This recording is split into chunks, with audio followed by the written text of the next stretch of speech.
Ayer conversábamos sobre los dolores crónicos, ¿no? Y cómo es que en los últimos tiempos, debido a la pandemia, muchas personas que lo sufrían no han podido tener acceso a la salud. Claro, los protocolos ya cambiaron una vez que se flexibilizan las medidas de la cuarentena y poco a poco la atención se ha ido restaurando. Sin embargo, es importante poder conversar con un especialista. Estamos con el doctor Luis Cotillo, él es traumatólogo. ¿Cómo está, doctor Cotillo?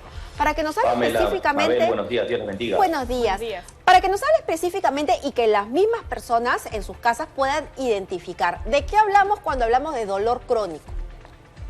Sí, el dolor crónico es una señal del sistema nervioso que nos indica que una parte de nuestro cuerpo se encuentra mal. Hay dos tipos de dolores, el agudo y el crónico. Específicamente en el crónico es aquel dolor que dura más de 3 meses en una parte de nuestro organismo. 3 meses con un mismo dolor, pero eso es algo inconcebible. Yo no me puedo imaginar a una persona aguantando un dolor de manera constante tanto tiempo. Yo sí, porque, por ejemplo, y tengo que hablar de mi caso, yo desde abril tengo un dolor muy fuerte en la cadera y por la cuarentena no pude ir al doctor y todavía sigo en tratamiento, en terapia. Es una locura, pero no es un dolor tan fuerte. Hay gente que realmente sufre de reumas y ¿en qué enfermedades se puede traducir este dolor crónico? El dolor crónico que se ve mucho en nuestra especialidad del día a día en nuestro centro es el dolor de la artrosis, que es la enfermedad degenerativa de una articulación. Precisamente lo que nosotros vemos más es la artrosis de rodilla, que es una enfermedad deformante que produce mucha limitación funcional, vale decir, lo limita para sus actividades el día a día y sobre todo se caracteriza en los pacientes de la tercera edad. Son aquellos pacientes que tienen sus rodillas deformadas como un alicate y que no cede con las pastillas. Eso le quería preguntar, doctor, ¿el dolor crónico es el que te inhabilita o simplemente uno lo tiene ahí y convive con él? ¿Cuándo es que ya debemos realmente preocuparnos? Es aquel dolor, como dije hace un momento, que dura más de 3 meses, ¿no? Que inicialmente nosotros no tenemos cultura en salud y muchas veces cometemos el error de automedicarnos. Por eso que es importante que cuando un paciente tenga una molestia en cualquier articulación, acude al especialista, a fin de que este médico pueda tomar unas radiografías, unas ecografías, unas resonancias, instalar un tratamiento, si es inicial, con antiinflamatorios y terapia física, pero si es una enfermedad muy crónica o que lleva a una limitación claudicante, va a decir con una cojera importante, va a llegar a una cirugía. Y eso es lo que tenemos que evitar, ¿no? Ahora, doctor, se trata al mismo tiempo, es decir, se trata el dolor y también se trata el origen de ese dolor. Así es. Nosotros tenemos que primero dar un buen diagnóstico. Para dar un buen diagnóstico tenemos que hacer un buen examen clínico, unas buenas imágenes y con ello dar un plan de trabajo al paciente. Claro, pero hay que admitir que durante la cuarentena general esto era imposible e inclusive muchas personas han preferido continuar sintiendo el dolor a ir a un centro hospitalario por temor a contagiarse y es legítima esa preocupación, pero sí es importante que puedan sacarse las imágenes para poder diagnosticar, como dice Pamela, cuál es el origen de este dolor. ¿Se ha incrementado durante la pandemia los dolores crónicos? Es decir, las personas han reportado dolores, más personas, me refiero. Así es, porque por el home office que muchos están haciendo el trabajo remoto en casa, se ha incrementado los dolores a nivel de la región cervical y de la mano, vale decir la enfermedad de Kervain por el uso de la computadora y el celular incluso. Entonces, cuando uno tiene un dolor que lo limita, que no cede con las pastillas, tiene que visitar al médico para que inicie prontamente. La fisioterapia es muy importante. Y como tú bien dices, muchos pacientes han sido, restringidos de la actividad a la terapia física. Yo doy un ejemplo de mi caso. Yo soy un traumatólogo que hay muchas lesiones de rodilla y todos mis pacientes antes de la pandemia que tenían que seguir su terapia física fueron suspendidas. En el camino muchos se infectaron y ahora recién están retomando, pero al retomar la terapia física es como empezar de cero, ¿no? Ahora, doctor, usted dice que hay personas que por hacer el home office, ¿no? el teletrabajo, han presentado estos malestares. Significa que esto puede ocurrir en realidad a cualquier edad, no solamente a las personas mayores. Así es, porque eso se llama enfermedad laboral, ¿no? La función hace la lesión. Entonces, al usar mucho la computadora, el mouse, muchos pacientes están llegando el día a día con la lesión a este nivel, ¿no? ¿Y qué se les puede recomendar, doctor, para no tener que llegar al extremo de recurrir a una fisioterapia? Normalmente lo que tenemos que hacer, como le dije hace un momento, es un buen examen clínico. Todo paciente que presente un dolor articular tiene que acudir al traumatólogo para que le haga un buen diagnóstico y con ello seguir un buen plan de trabajo en fisioterapia probablemente, ¿no? ¿Y este dolor crónico también se ha reportado en menores de edad, en escolares?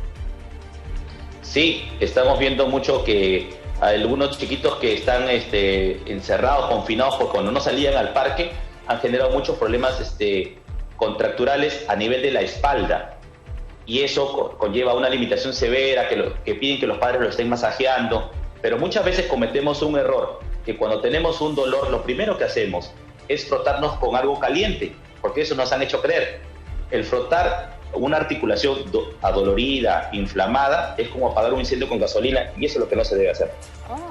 Entonces, ¿en casa qué se debe hacer? Porque claro, uno se pone su bolsita de agua caliente para relajarse. O agarra una cremita, una frotación, ¿no? Sí, ¿no se debe hacer eso entonces, doctor? Así es, no se debe frotar. Cuando uno usa un gel antiinflamatorio, que hay muchos en el mercado, cuando uno tiene la lesión, primero tiene que esparcirla y dejar que por sí el gel o la crema se absorba en el cuerpo, evitar frotarse, porque esa frotación va a generar una inflamación. Igual las compresas de agua caliente o de semillas calientes que hay por ahí, ¿tampoco se deben colocar? Para todos los que tenemos lumbalgia, yo tengo una lumbalgia severa hace mucho tiempo, por lo que opero bastante, y tengo esa compresa que tú dices, las semillas, ¿no? Pero siempre se debe poner con una toallita o un pañuelo cerca de la piel, ¿no? Para evitar una quemadura, y si es en el caso del hielo, porque siempre hemos escuchado, tienes un golpe, aplícate hielo. Tiene que ser con una toalla encima para evitar una quemadura de la piel. Doctor, para que podamos entender, ¿cuál es el impacto psicológico de vivir con un dolor crónico? Muchos pacientes llegan incluso a tener depresión, creen que ya su mal no tiene cura, y las enfermedades, cuando son manejadas por un médico experto, llegan a tener una solución exacta, ¿no? Y esto de alguna manera llega a involucrar también a la familia, ¿no? Al entorno de la persona. Así es, yo he visto muchos casos que cuando ya llegan a un dolor severo por años, ya incluso el paciente ya traslada la enfermedad a los familiares. Entonces, por uno todos se llegan a enfermar y es terrible esta enfermedad, ¿no? Pero ¿por qué duraría años? Porque no ha ido donde un buen especialista, porque no ha sido consecuente con el tratamiento, con la rehabilitación. Hay personas que van 1 o 2 veces a rehabilitación, a la fisioterapia y lo abandonan. Ese es otro punto importante que mencionas. ¿Por qué? Porque muchas veces el paciente tiene un diagnóstico, el médico que le dice que vaya a terapia, pero muchos se dan de alta, se sienten bien, ya no van. Es importante que cuando hace un proceso de terapia física, tiene que haber un informe por un terapista titulado, que sea registrado por el Colegio de Tecnólogos, y ese informe el médico traumatólogo lo evalúa y en conjunto son los que dan de alta al paciente. Ahora, doctor, hay casos en donde el origen de este dolor crónico no es identificable, es decir, no es físico, por allí puede estar en la mente, la gente puede estar sugestionada y empezar a sentir dolor. Así es. Muchos pacientes a veces ya por problemas emocionales que tienen, ya a veces hacen una ganancia secundaria, lo que se llama, y ya simula un dolor, y eso tiene que ser visto por el médico y ser derivado probablemente a psicología o psiquiatría, ¿no? Muy bien, doctor. Y finalmente, aquellos que no sufren dolor crónico, ¿qué deben hacer bajo estas circunstancias de pandemia para evitar en algún momento tener este tipo de dolor? Lo importante es que toda aquella persona joven, adulto joven, tenga que hacer ejercicios. Siempre es importante calentar 15 minutos antes de hacer un ejercicio. Aquellas personas que salen a correr tienen que lubricar sus articulaciones, porque ahora que todo el mundo ha estado confinado y no ha habido el acceso a los gimnasios que hasta ahora siguen cerrados, incluso las actividades deportivas dentro de casa ha generado muchos problemas. Por eso que es importante que todo paciente que vaya a hacer un trabajo deportivo tiene que calentar previamente. Ahora, doctor, ¿qué tan importante es la postura y tener una buena silla para trabajar? Claro, es muy importante. Ahora estamos viendo en el medio también que venden esos correctores de postura en las sillas. Eso es importante para aquella persona que tiene más de 4 horas sentado frente a a un monitor de una computadora, por ejemplo, o una laptop, tiene que tener buena postura, porque si no va a ser una severa contractura en todo el dorso de la espalda, y eso hay que evitarlo, ¿no? Muy bien, doctor. Muchísimas gracias por sus consejos. Y lo recomendable es, apenas uno siente el dolor, de verdad, ir a un especialista para ver cuál es el origen y no sufrir tanto. A veces sufrimos en vano cuando la solución está ahí nomás. Muchas gracias, y doctor. Quisiera hacer un hincapié en ese sentido, porque muchas veces tenemos la mala costumbre que tenemos un dolor y le consultamos al amigo, al vecino, ¿qué tomas tú? Y eso es lo que hay que evitar en nuestro país, ¿no? La automedicación. Nada de Google, nada del vecino, nada de la abuelita. No, vaya donde el especialista. Muchas gracias, doctor. Muy bien.